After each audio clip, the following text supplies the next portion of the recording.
So mga par, isang hindi magandang balita nga po ang naging rumors ngayon na kumakalat patungkol sa Team Pacquiao kung saan mga idol sa paparating na laban ni Manny Pacquiao kay Mario Barrios sa July 19 sa Las Vegas. May balibalita mga idol na merong hindi po nagkakasundo sa Team Pacquiao. Ito nga mga idol sa pagitan ni Coach Freddy at ang conditioning coach ni Pacman si Justin Fortune. Hindi pa rin daw mga idol nagkikibuan ang dalawang batikang coach. Simulan ng away nila pagkatapos ni Pacman matalo kay Yordenis Ugas dahil sa naging issue ni Pacman nang pinulikat ang kanyang binti sa round 2. Rason para hindi ito makapagpakitang gilas sa bakbakan. Masasabi talaga natin mga idol na isang masamang balita to para kay Pacman dahil si Coach Freddy mga idol at si Justin Fortune ang dalawang tao na merong pinaka-importanting rules sa laban ni Pacman kay Barrios. Lalo pa mga idol 46 anyos na ang edad ni Pacman. Kailangan talaga nito ng masusing attention sa training para makuha ang panalo sa pinakadelikadong laban niya sa bakbakan. Pero hindi pa sila nagkakasundo mga idol at watak-watak pa ang Team Pacquiao.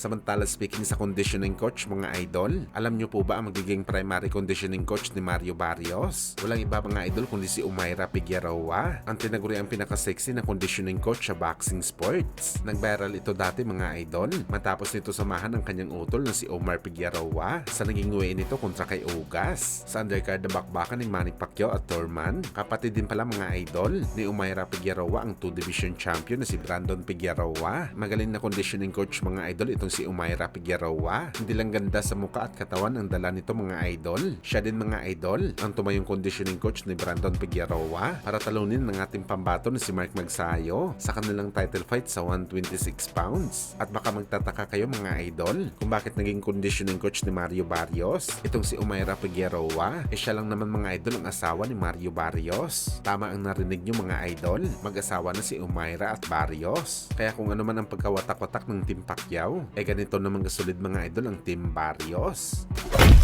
Sa kabilang banda naman mga idol, matapos nga po mag-undergo ng surgery sa utak, ang nakalaban ni Pedro Taduran na si Genjiro Shigeoka dahil sa brain injury na tinamo nito sa Pinoy Champion, kung saan official na din po mga idol. Naglabas ng resolution ng Japanese Boxing Commission na dahil sa injury na tinamo ni Shigeoka, puwersa na ito na mag-retire ng JBC. Ibig sabihin nito mga idol, kahit makarecover man si Shigeoka sa kanyang injury na to, hindi na siya papayagan ulit ng JBC na lumaban ulit sa boxing sports. Ito kasi mga idol ang nasa rules ng GBC. Kabilang kasi ang injury ni Shigeoka sa pinaka-high risk na injury na mahigpit talaga pinagbabawal sa Japan. Well, para sa atin mga idol, isang magandang desisyon naman ito ng GBC na huwag na paglabanin si Shigeoka. Lubang delikado na ito mga idol para sa kanya. Sakali masuntok ulit ito sa ulo, lalo pa kung kagaya ni Pedro Taduran ang humampas sa kanya sa bakbakan na meron talaga diin ang mga suntok.